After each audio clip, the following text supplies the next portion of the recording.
Salut, on se retrouve aujourd'hui pour une nouvelle vidéo. Donc aujourd'hui je suis à Ladiville, devant sa petite église, mais on reviendra ici la semaine prochaine pour faire une balade photo.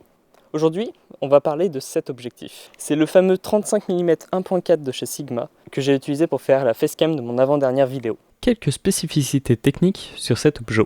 Comme son nom l'indique, c'est un 35 mm avec une ouverture maximale de 1.4. Il possède une distance minimale de focus de 30 cm et un diamètre de filtre de 67 mm.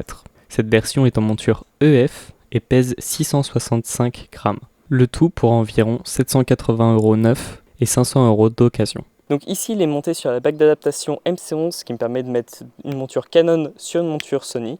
Donc la MC11 de chez Sigma, qui me permet d'avoir des performances d'autofocus à peu près aussi efficaces que si j'avais une optique directement Sony montée sur mon A6300. Donc la question qui peut se poser, c'est pourquoi j'ai acheté cette optique. Cette optique dans mon sac n'est pas venue en remplacer une autre, est plutôt venue complémenter mon set. Jusque là en grand angle j'avais ce 16-35 qui me filme en ce moment. Après j'avais mon 50 mm 1.8 qui était mon optique préférée pour faire du portrait. Et j'avais mon 55-210 pour avoir des plans plus serrés. Et donc cette optique est venue se placer entre mon 16-35 et mon 50 mm. Donc je l'utilise principalement pour faire du portrait, mais il peut également me permettre de faire du facecam comme vous l'avez vu, et sur la vidéo de Théier, je l'ai utilisé pour faire quelques photos d'église.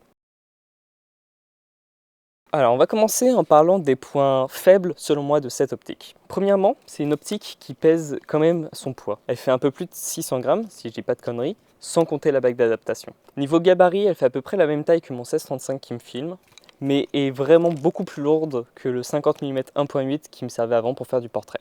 Deuxième point négatif pour moi et pour mon utilisation, le fait qu'elle ne soit pas tropicalisée.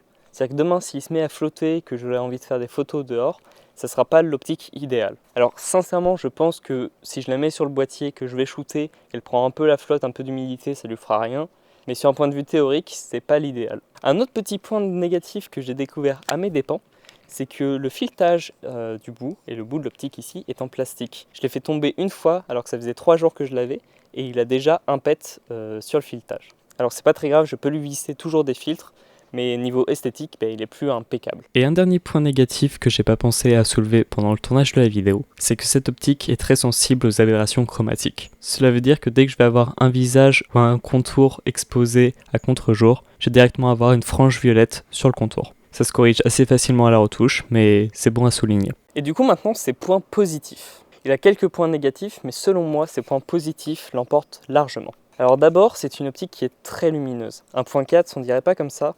Moi-même, je n'arrivais pas à me rendre compte, mais c'est vraiment très pratique. Même monté sur un APS-C, donc j'ai un angle moins large que 35 mm, ça me donne un équivalent d'un 50 mm sur un plein format, ça me permet à 1.4 d'avoir une profondeur de champ très faible et d'avoir facilement du bokeh en ayant un angle plus large, par rapport au 50 mm 1.8 bien sûr. C'est également une optique qui est vachement piquée. Alors ça peut être un point positif comme un point négatif. Personnellement, je le prends comme un point positif, c'est-à-dire que c'est une optique que je pourrais facilement utiliser pour faire du paysage, quelques photos d'architecture comme sur les églises qui se trouvent derrière moi, ou bien sûr en portrait. Donc en portrait, on risque d'avoir les pores de la peau ou voir tous les petits poils, ce qui peut être dérangeant pour certaines personnes, ce qui moi me dérange pas pour l'utilisation que j'en fais. Alors en vidéo, certes, je préfère avoir une optique assez douce comme le 16-35 qui me filme en ce moment même, mais ça me dérange pas d'avoir une optique piquée si je lui mets un Black Promised ou quelque chose comme ça pour la diffuser.